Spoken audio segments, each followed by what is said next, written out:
Right, hello and welcome to the Matchday Vlogs YouTube channel. As always, please remember to smash that like button, hit subscribe, because it really does make a difference to the channel. We are here, the side of the road.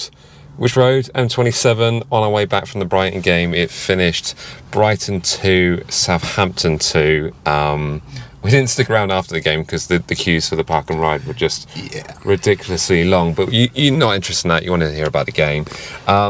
I thought a draw was a fair result. The first half was pretty shocking. It was a calamitous opening few seconds, which had us a goal down. And then to have a own goal as a equaliser was quite depressing. But Ward-Prowse to save the day, really. And the other very sad note on this is, of course, Tino Livramento with what looks to be a very severe injury. We yet to know the details on that, but obviously we wish him the very best and a speedy recovery. But in terms of there were plenty of negatives, but any positives you can take from that? I always think I always look at Shane Long and think if everybody played like him, we'd be fine. Yeah. If everybody put the heart in that Shane Long put in, it'd be fine. But I think it was more the negative was Salasa, wasn't it? Salasa and Bednarak are really starting to scare me. Salasa more so. Yeah, Salasa more so. I know we probably might have put too many eggs in the basket earlier on this season, but he was so good. The first half of the season.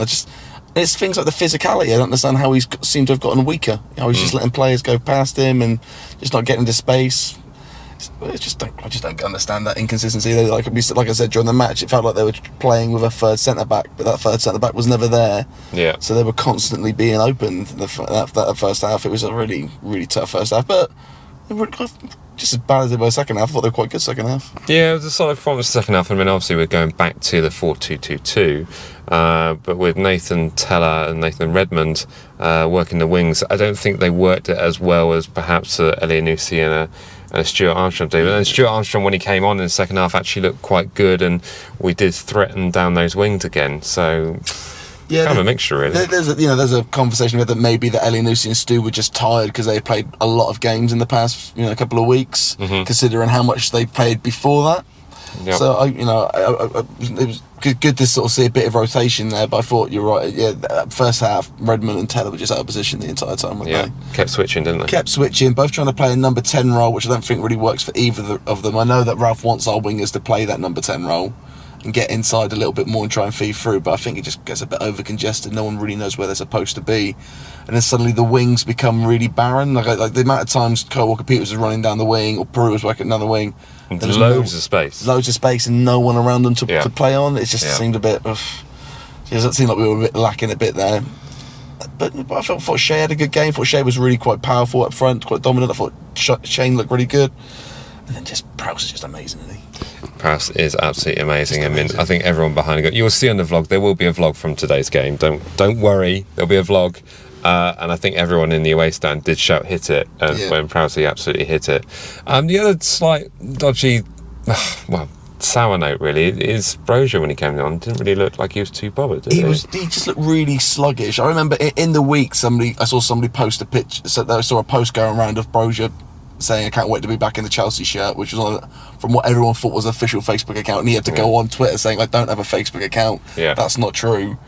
But when you saw him on the pitch there, you're like, you don't look like you're trying. You're fresh on the pitch and you're not pressing anyone. Yeah, he wasn't running at all. No. And knowing that we've got Adam Armstrong on the bench who loves to run, and he's definitely going to be here next season, I did think now's the time to bring Adam Armstrong on and do something with him. But so it's a little bit missed with that. He's a very clever player, Armando Brozier, and I think he was sort of working around the defenders, but it was almost as if you just needed someone on the pitch just to run and just to get those defenders guessing and then move them out of position, and that's what really needed. But all in all, I'm happy with the point. I think it could have been a lot worse, and an extra measure of praise to Forster because he had another amazing game.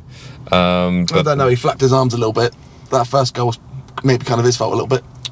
Okay, all right, that's probably fair. But it was coming together. But in the same gist, he's been so good the past few weeks that he still made some good saves today. He was still good. There we go.